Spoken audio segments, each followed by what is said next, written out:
Bismillahirrahmanirrahim. Assalamualaikum warahmatullahi wabarakatuh.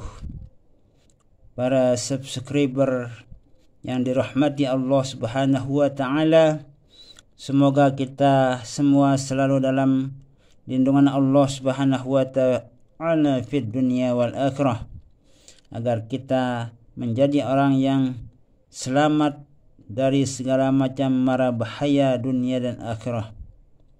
Amin, amin, amin, Allahumma amin.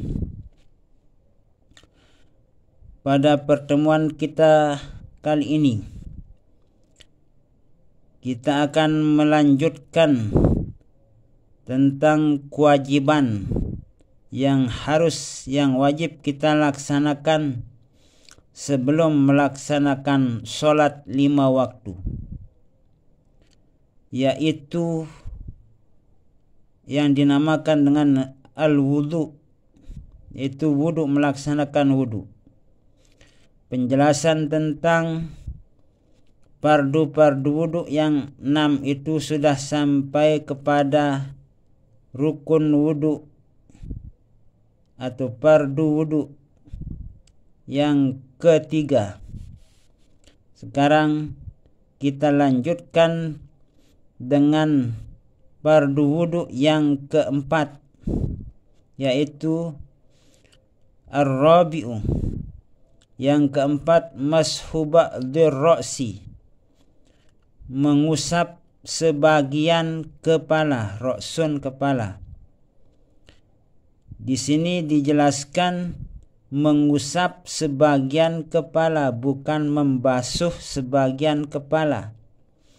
Berarti ada keringanan bagi kita dalam melaksanakan wudu,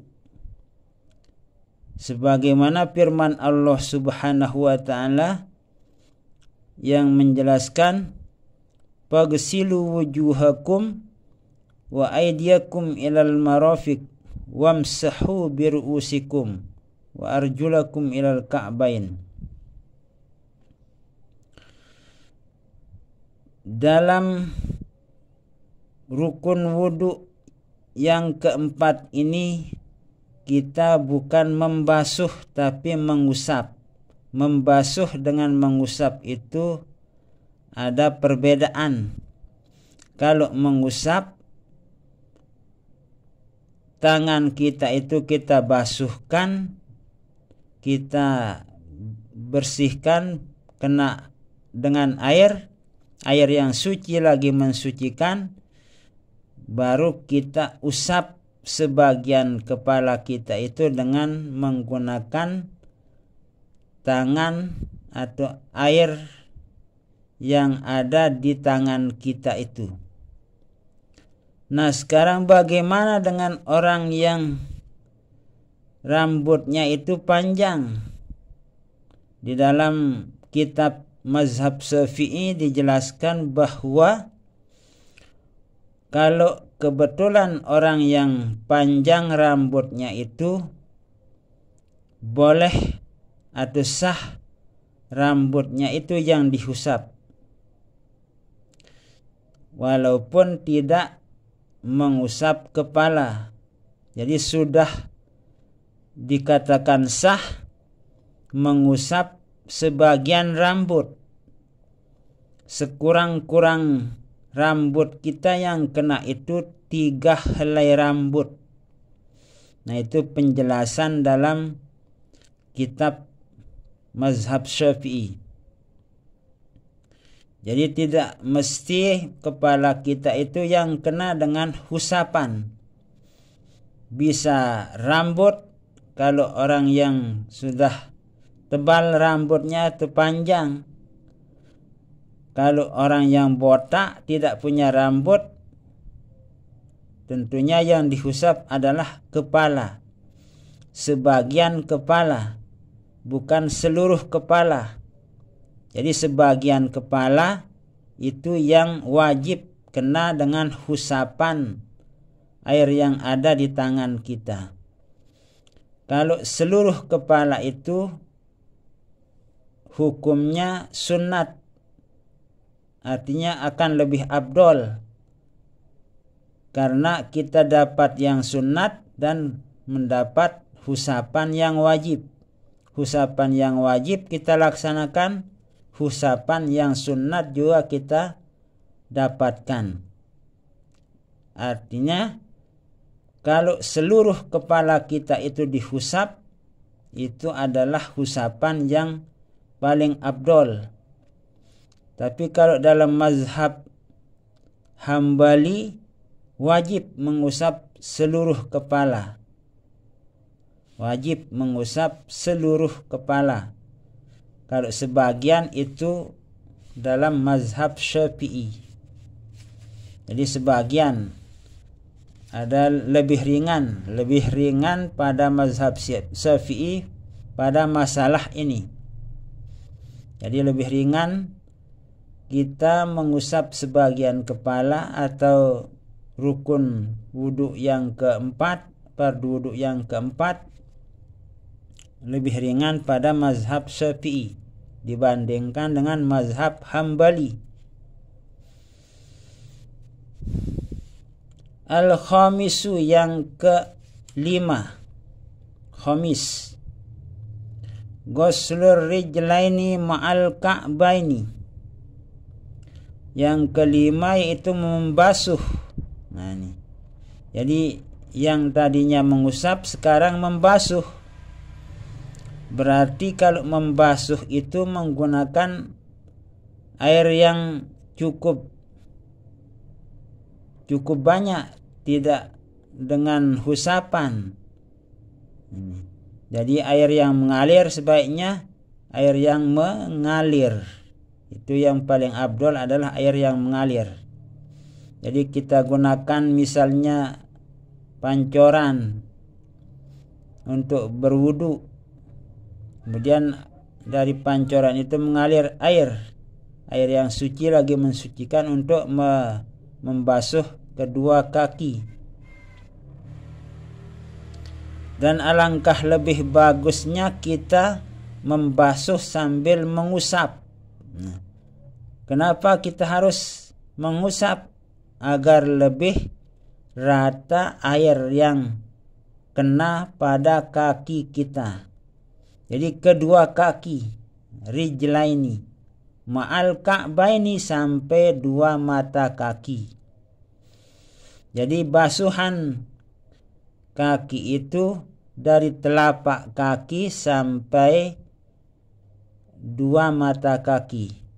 Jadi dari kedua telapak kaki kita itu harus kena sampai kedua mata kaki. Nah itu yang kelima. As-sadisu at-tartibu. Yang keenam tartib.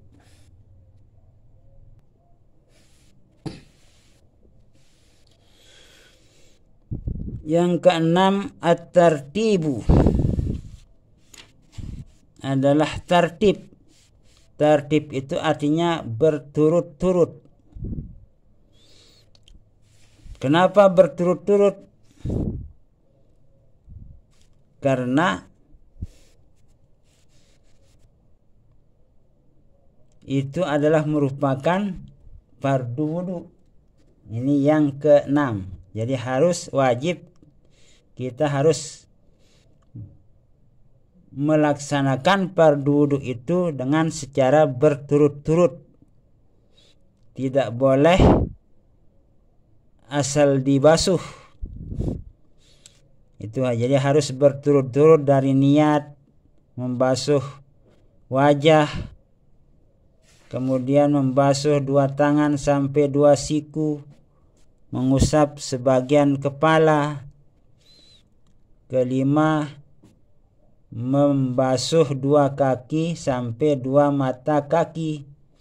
Jadi dari telapak kaki sampai dua mata kaki. Jadi sebaiknya kita sambil membasuh sambil mengusap untuk meratakan air ke basuhan kaki. Dan disunnatkan juga menyilang-nyilang agar selah-selah jari kaki kita itu rata dengan air basuhan. Nah, itu ada wajibnya, ada sunnatnya. Tapi yang kita bahas di sini fardu wudu yang wajib dulu. Nanti insya Allah yang sunnatnya juga kita bahas lebih mendetail. Jadi untuk melengkapi pelajaran kita tentang fardu wudu, maka kita lanjutkan di kesempatan ini. Karena pada waktu kita membahas fardu wudu pada pertemuan yang lewat, ada suatu masalah yang tidak bisa kita hindari, sehingga kita akhiri pada bagian atau fardu wudu yang ketiga, yaitu membasuh 2 tangan sampai 2 siku. Nah, sekarang sudah ke-6-6-nya sudah kita bahas. Nah, insya Allah nanti kita lanjutkan dengan niat wudu dan seterusnya. Semoga ilmu yang kita pelajari, yang kita terima, yang sudah kita terima, yang sedang kita terima maupun yang akan kita terima itu bermanfaat bagi diri kita, bermanfaat bagi keluarga, masyarakat, agar kita itu bisa selalu dalam mengamalkan apa yang pernah kita pelajari. Semoga Allah Subhanahu wa taala memberikan kita keberkahan dari semua ilmu yang pernah kita pelajari.